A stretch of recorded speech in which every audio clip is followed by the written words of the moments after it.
취업할 수 있는 공공기관 굉장히 많을 것 같은데 한 몇 개 네. 정도 될까요? 굉장히 많습니다. 아마 이제 오늘 들으시면 조금 놀라실 수도 있는데요. 그런데 이제 한번 공공기관으로 지정이 됐다고 해서 이게 계속 유지되거나 뭐 이렇게 고정적으로 진행이 되는 거는 아니에요. 그래서 공공기관 평가에 따라서 새로 이제 지정이 되기도 하고요. 해지되기도 하기 때문에 이제 매년 이렇게 새롭게 업데이트되는 정보를 꼭 확인을 해 보셔야 됩니다. 공공기관을 이제 좀 구분을 해보면요. 이제 그 기획재정부에서 지정하는 이제 공공기관은 이제 공기업, 준정부기관, 그리고 기타 공공기관으로 해서요. 350개의 기관이 있어요. 올해 기준으로요. 그리고 이제 행정안전부가 지정하는 이제 지방 공공기관 같은 경우에는 올해 기준으로 이제 1,198개의 기관이 있습니다.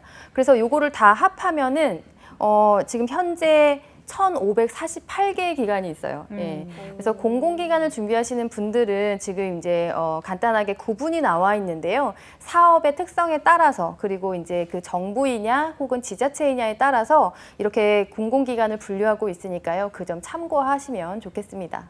네, 저는 공공기관이 1,500개가 넘는다는 사실이 굉장히 놀랐거든요. 여러분도 아셨는지 모르겠는데 이 공공기관 중에서도 지방 공공기관이랑 그냥 공공기관이랑 어떤 차이점이 있을까요? 네, 크게는 그 사업의 범위 그리고 지역의 범위로 이제 설명을 드릴 수가 있을 것 같아요. 그래서 일반적으로 이제 지방 공공기관의 이제 설립 목적이라고 한다면은 지자체가 주민의 복리 증진을 위해서 하는 사업인데, 좀 예를 들면은 이제 상하수도라든지 아니면 이제 도시철도, 지방도로, 주택사업, 토지개발 이렇게 민간 영역에서 하기 어려운 그런 사업들을 이제 지자체가 맡아서 하고 있습니다. 그리고 이제 지자체가 출자나 출연을 통해서 직접 운영 혹은 이제 위탁 운영을 하는 경우에는요, 의료원이나 이제 문화재단, 장학재단과 같은 그런 이제 일들을 하고 있습니다. 그런데 이제 일반적으로 공공기관이라고 하면은 이제 정부의 출자나 출연으로 이제 운영이 되고 있는 공공기관을 얘기를 하는데요. 이제 사업 범위는 이제 비슷한데 이제 도로, 항만, 뭐 철도, 그리고 이제 보건, 뭐 복지, 그다음에 금융, 에너지, 그리고 문화예술 뭐 이런 사업들을 하고 있어요. 좀 간단하게 예를 들어서 비교해서 설명을 좀 드려보자면 굉장히 인기 많은 이제 지방 공공기관 중에 뭐 서울주택도시공사라든지 경기주택도시공사라든지 이런 기관들은 조금 이제 그 해당 지역의 주민들의 복지를 위해서 하는 사업입니다. 그런데 이제 한국토지주택공사라고 하면, LH라고 하면 전국권 사업을 얘기를 하는데요. 국토부 산하의 공공기관이고요. 그리고 이제 교통공사도 굉장히 인기가 많은데, 뭐 서울교통공사, 지하철 담당하고 있는, 그리고 인천교통공사, 부산교통공사가 있다면은, 그 한국철도공사, 그러니까 국토부 산하의 그 지역의 전국권 사업을 하는, 특정 지역에서 사업을 하기보다는 이제 전국권 사업을 한다라는 게 이제 큰 구분이 될 수 있습니다. 그리고 이제 뭐 장학재단도 얘기를 하자면은 시군구 내에서 뭐 예를 들면 여기서도 종로구 뭐 장학재단이 있을 수도 있고요. 구로구 뭐 장학재단이 있을 수도 있고, 그런데 한국장학재단이라고 하면은 이제 교육부 산하의 기관을 얘기를 하고요. 특정 지역에서 사업을 운영하는 게 아니라 이제 전국권 사업이라고 생각을 하시면 되겠습니다. 그래서 이제 뭐 취준생 입장에서 좀 본다면은 이제 요즘에 그런 비슷한 상담을 많이 하는데요. 그러니까 지금 대학생인데 저한테 뭐라고 하냐면은 네. 자기는 결혼할 계획도 있고 주말 부부를 하고 싶지 않다. 네. 그런데 이야. 이제 서울 내에서 좀 공공기관을 추천을 해달라. 근데 네. 이런 비슷한 상담을 좀 많이 하거든요. 굉장히 현실적이네요. 네, 굉장히 미리미리 준비를 네. 하는 케이스라서 그래서 왜 그러냐고 그랬더니 이제 공공기관 같은 경우에는 이제 전국 그 지방을 돌아다니면서 이제 순환 근무를 하는 그런 제도가 있습니다. 맞아요. 그래서 어디에 발령이 날지 모르고 지방 근무를 할 수 있고 평균적으로 2, 3년마다 순환 근무를 하기 때문에 그런 안정적인 이사를 자주 하는 그런 삶을 살고 싶지 않다라고 해가지고 오히려 이제 그 특정 지방에서 사업을 하는 지방 공공기관을 목표로 하는 경우가 많이 있습니다. 주말 부부가 덕을 쌓아야 할 수 있는 거라는 말씀을 하시는 분도 계신데요. 네, 경험자들은 네, 네, 아마 지금 재학생이시기 때문에 네, 뭐 알겠습니다. 가치가 다를 것 같습니다. 네. 자, 올해 상반기 채용 좀 정리를 해보려고 합니다. 그렇게 많은 기관들 중에서 올해 상반기 좀 채용 어디에서 진행을 했을까요? 네, 정말 많이 진행이 됐었는데요. 올해 1월부터 6월까지 해서 좀 정리를 해보겠습니다. 작년에 그 코로나19 때문에 좀 공공기관의 채용 시장 그리고 이제 고용 시장이 굉장히 침체돼서 올 초에 정부가 발표를 했습니다. 그래서 올해는 좀 더 활발한 고용 시장을 좀 이제 좀 유지를 하겠다라고 해서 그 일자리를 이제 발표를 했었는데요. 정말 실제로 1월부터 6월까지 끊이지 않고 활발한 채용이 있었습니다. 제가 지금 이제 좀 정리를 해드리는 내용은 경력직이나 전문직, 별정직, 계약직, 공무직 그리고 이제 지역이나 장애인과 같은 제한 경쟁을 제외하고 일반직의 공개 전형으로만 이제 제가 정리를 해드리겠습니다. 일단 신입 기준으로 좀 정리를 해보면요. 공공기관에 많은 기관들이 있었는데요. 1월에 뭐 이제 한국전기안전공사를 시작으로 해서 이제 6월에 쭉쭉쭉쭉 있었고, 지방 공공기관에서도 뭐 전북과 밀양 그리고 이제 각 지방을 시작으로 계속 이제 통합채용까지 계속 이루어졌는데요. 이 중에서 이제 100명 이상의 대규모 채용이 있었던 걸 좀 정리를 해보자면은 한국전기안전공사가 일반 전형으로 131명을 채용을 했었고요. 남동발전은 118명, 그리고 이제 국민연금공단은 116명, 한국수력원자력은 157명을 채용을 했습니다.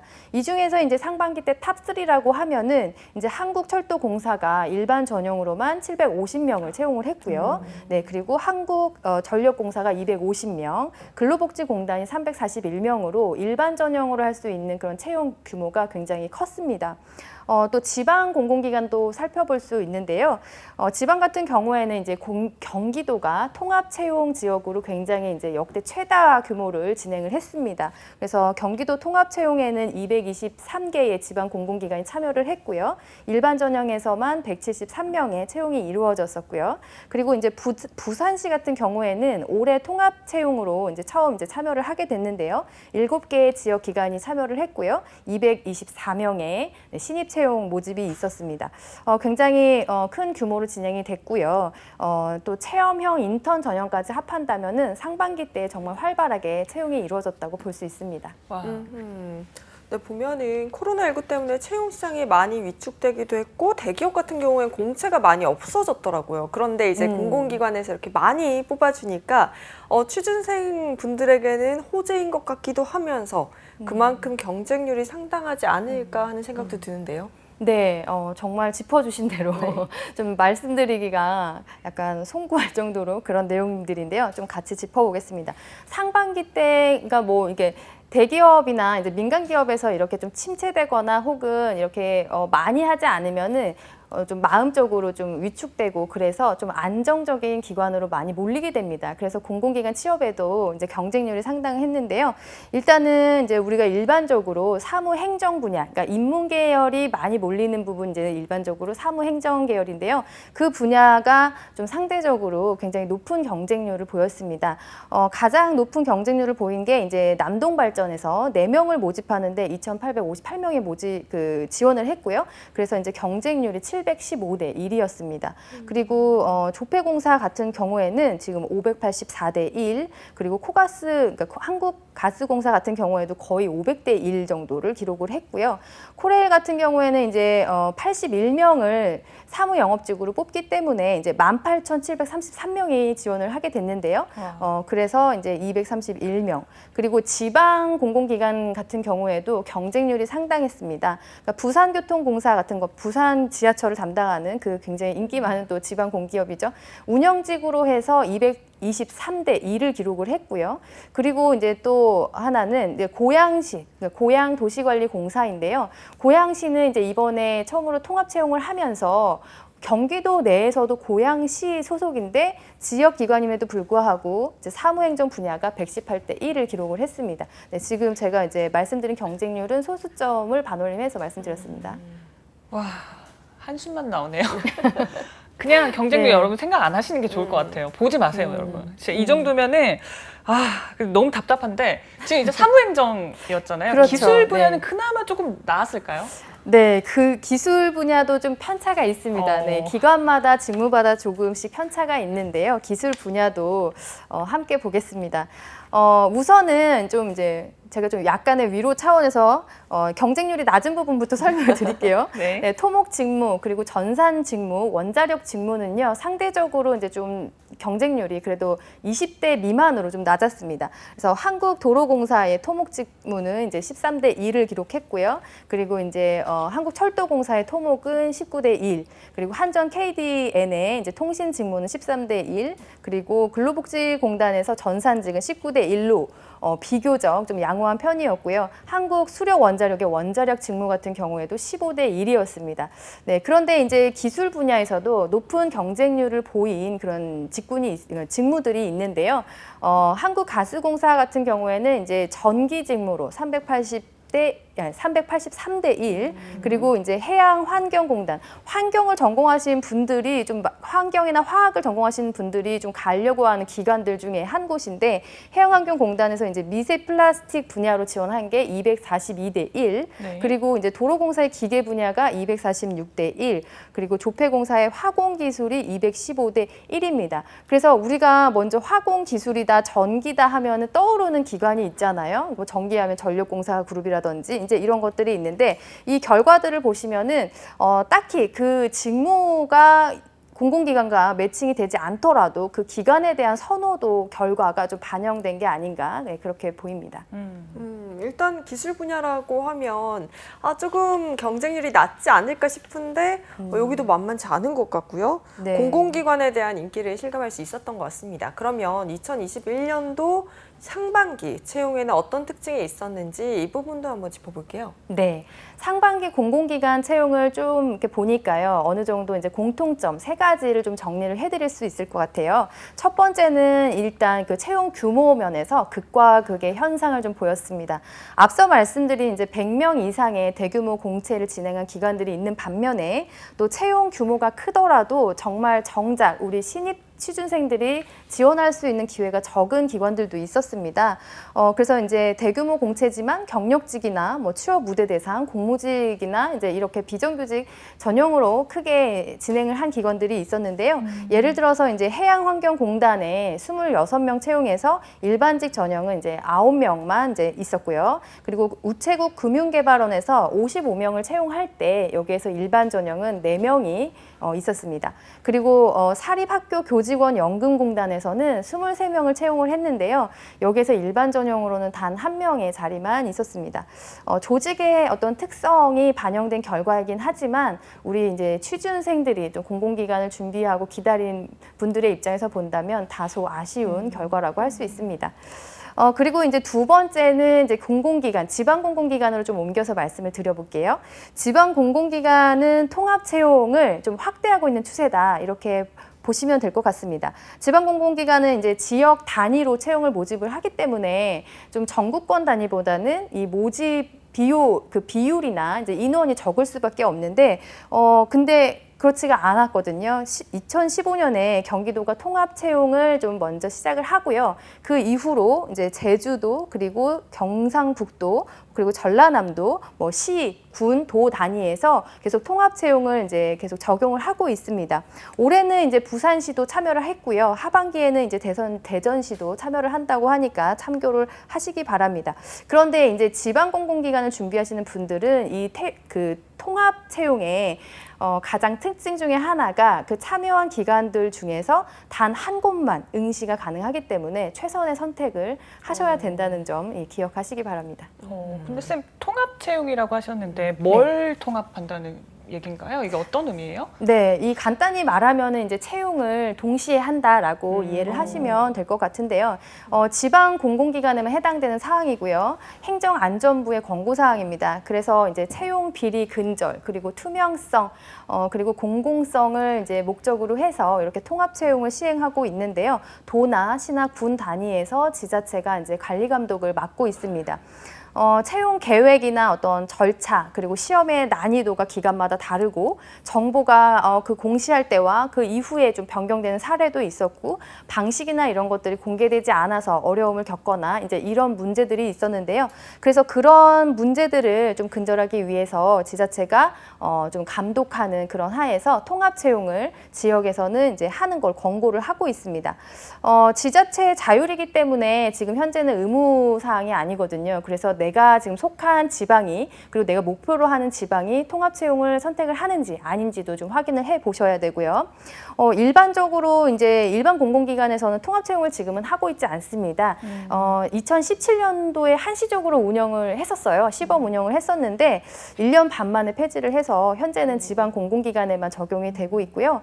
요거의 문제를 뭐 다양하게 짚어볼 수 있겠지만은 그냥 개인적인 의견을 좀 말씀드리면은 전국 단위이기 때문에 모집 규모가 굉장히 크거든요. 통합 채용을 했을 때에 관리가 굉장히 어려울 수 있고요. 네. 그리고 이제 여러 곳을 준비할 수 있는 기회들이 이제 좀 제한되기 때문에 좀 우수한 인재들이 많이 탈락되고 너무 제한적인 기회를 받을 수밖에 없다. 그러니까 고시와 같은 수준인 거죠. 1년에 한 번, 두 번밖에 그러니까요. 기회가 없으니까. 그래서 여러 가지 문제들 때문에 일반 공공기관에서는 지금 진행하지 않고 지방 공공기관에만 그 권고사항으로만 진행이 되고 있습니다.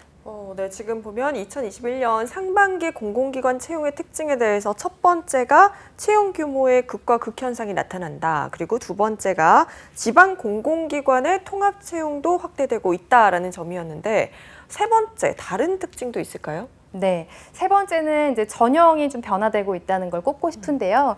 지금 이제 대기업을 중심으로 인턴제가 확대되고 있습니다. 그래서 뭐 한화나 아니면은 뭐 KT나 그리고 롯데나 LG전자 이런 기업들이 지금 거의 70% 이상 혹은 100% 이상 채용형 인턴제로 신입을 모집하고 있는데요. 그런 흐름과 비슷하게 대기업의 어떤 흐름과 비슷하게 공공기관에서도 그 채용형 인턴을 적용하는 기관들이 조금 많이 보였습니다. 일자리 그 창출을 위해서 올해 그 공공기관의 일자리 목표가 체험형 일자리 22,000개를 지금 하겠다, 기회를 주겠다라고 정부의 발표가 있었는데요. 그것과 별도로 신입 채용을 할 때에도 채용형 인턴제를 이제 고수하는 그런 기관들이 있었습니다. 그 중에서 이제 그 기관마다 기간이 좀 다른데요. 몇 가지 좀 짚어보자면 짧게는 1개월에서 5개월까지 기관마다 좀 기간 달랐고요. 예를 들어서 이제 한국조폐공사 그리고 한국자산관리공사, 근로복지공단 같은 경우에는 3개월의 채용형 기간을 두고 있었고, 그리고 이제 중부발전 같은 경우에는 4개월이 기간이고요. 인천항만공사 같은 경우에는 5개월이 체험형 인턴으로 할 수 있는 기간입니다. 그래서 그 인턴 기간 동안 근무평가를 통해서 정규직으로 전환이 되는데요. 지금 이제 조폐공사 같은 경우 그리고 한국자산관리공사 같은 경우에는 전환율이 90% 이상입니다. 96% 되는 기간도 있고요. 그래서 이런 것들을 좀 참고하셔야 되고요. 그 외의 변화들을 좀 꼽자면은 서류 전형이나 이제 뭐 필기 전형 그리고 면접 전형에서 작은 변화들이 좀 있었습니다. 네, 그럼 바로 전형별로 어떤 특징이 있는지 짚어보도록 하겠습니다. 서류 전형 어떤 특징이 있었나요? 네, 서류 전형에서 우리가 이제 많이 주의 깊게 살펴보고 챙겨야 될 것들이 이제 가점, 그리고 이제 지원 자격 이런 부분이거든요. 그래서 네. 그걸 좀 중심으로 보자면은 첫 번째는 어학 성적 제한 기관과 아닌 기관, 이걸 좀 구분을 해볼 수가 있습니다. 어학 성적이 있어야만 지원을 할 수 있는 기관들이 보통은 이제 그 산자부 혹은 이제 국토부 산하의 기관들이 해당이 됐는데요. 예를 들어서 이제 전력공사나 남동발전, 서부발전 그리고 이제 한전, KDN과 같은 그런 회사들은 토익 기준으로 했을 때 700점 이상이어야지 지원 자격이 해당이 되고요. 그리고 가스공사 같은 경우 그리고 한국공항공사 같은 경우에는 이제 750점 이상으로 그 점수를 가지고 있으셔야 지원 자격을 받을 수가 있습니다. 그런데 이제 그 가점을 적용하는 기관들도 많이 있거든요. 그래서 어학 점수를 좀 제한하고 있지는 않지만 점수가 있다면은 차등 적용해서 가점을 적용하겠다라는 기관들이 있는데요. 일반적으로 우리가 이제 인기가 많은 금융 공공기관 같은 경우에는 좀 들어가기가 힘들다 이런 인식이 있는데 오히려 이제 그 기재부나 혹은 그런 이제 금융위 산하의 금융 공공기관 같은 경우는 지원 자격을 별도로 제한하지 않고 가점제로 운영을 하고 있습니다. 네. 그래서 이제 한국조폐공사 그리고 신용보증기금, 한국주택금융공사들이 이제 여기에 해당되고 있습니다. 그런데 이제 가점제를 운영하고 있더라도 어학 점수의 가점이 최소한이 10점이에요. 근데 와. 10점이면 굉장히 크거든요. 네. 네, 내가 점수가 없을 때는 경쟁자는 10점을 받지만 저는 이야. 이제 못 받는 그런 상황이고요. 그리고 어학 점수의 비중이 10점에서 30점까지 되기 때문에 30점을 주게 되는 그런 기관으로 지원할 때는 이제 반드시 좀 준비를 해 주셔야 됩니다. 생각보다 어학 점수는 사실 전 기본 베이스일 줄 알았는데 그렇지는 않은 것 같네요. 네. 그래서 가점을 주는 기관들도 있고 또 지원 자격이 이제 아예 제한이 되는 기관들도 있는데 가점을 우대 적용한다 그래서 안 하게 되면은 아까 말씀드린 것처럼 10점에서 30점의 차이를 네. 좀 받게 됩니다. 그래서 이제 합격률이 너무 낮아지기 때문에 이제 준비를 하셔야 되니까 거의 필수라고 생각하시고 준비하시면 마음이 편하실 것 같아요. 내가 기회를 좀 확대를 하겠다. 지원할 수 있는 곳을 제한하지 않고 좀 그 기회 확대를 좀 내가 넓히겠다 한다면은 미리 확보를 해두시는 게 좋겠습니다. 네. 그리고 이제 두 번째는요, 한국사 검정 여부로 이제 얘기를 할 수가 있는데요. 한국사 검정이 지금 등급에 따라서 우대 가점이 다릅니다. 대부분 기관에서는 이거를 우대 적용을 하고 있는데 한국자산관리공사를 준비하시는 분들은 2급 이상, 그러니까 일반 전형 기준으로 해서 2급 이상을 가지고 있으셔야 지원 자격이 됩니다. 그래서 의무이기 때문에 이 기간을 준비하시는 분들은 좀 기억을 하셔야 되겠고요.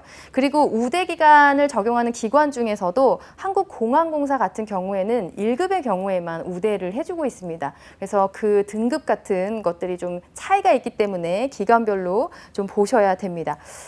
그리고 이제 세 번째는 우리 자기소개서. 자기소개서 항상 이제 걱정되시죠. 그래서 준비도 많이 하셔야 되고 또 그런데 이 기관마다 또 적부평가를 선택하는 방식이 있고요. 또 아예 역량평가를 통해서 점수를 반영하는 그런 기관들이 있습니다. 좀 정리를 해보면요. 이 중에서 이제 역량평가에 적용하는 기관들은 예를 들어서 한국부동산원, 그리고 이제 중진공, 중소벤처기업진흥공단, 그리고 국민연금공단, 서울주택도시공사 등이 있는데요. 이런 기관들도 보면은 이제 배점이 각각 다릅니다. 그래서 좀 적게 적용을 한다 그러면은 국민연금공단처럼 자소서의 이제 비중이 10점 이렇게 돼 있고요. 그리고 벤처기업진흥공단, 중진공으로 이제 부르겠습니다. 자소서가 30점이에요. 근데 이제 자소서가 30점이지만 직무수행 계획서가 10점, 그리고 경험기술서가 10점 해서 우리가 자소서처럼 정리를 해야 되는 부분만 해서 50점이 배정이 되어 있습니다. 네, 그리고 이제 서울주택도시공사 같은 경우에는 자소서 점수가 70점이에요. 그리고 이제 직무수행 계획서 30점 해서 100점으로 평가를 하기 때문에 자소서가 이제 적부이더라도 조금 신경을 써야 되는 이유는 면접에 활용을 하기 때문에, 그리고 불성실 기재 여부로 탈락이 될 수 있기 때문에 그 부분이고, 그리고 평가 때문에 우리가 신경 써야 되는 이유는 이 평가의 편차가, 점수 편차가 굉장히 크기 때문에 신경을 안 쓸 수가 없습니다. 네, 아무래도 자소서가 적부라고 해서 대충 써도 되겠지 이러시는 분들 계실 것 같은데 그래도 성실히 잘 작성을 하셔야겠고요. 2021년 상반기 공공기관 채용. 그러면 지금 적부랑 다 통과를 했고 이제 면접을 필기부터 가죠. 필기를 가게 됐을 때 네, 필기의 특징은 어땠을까요?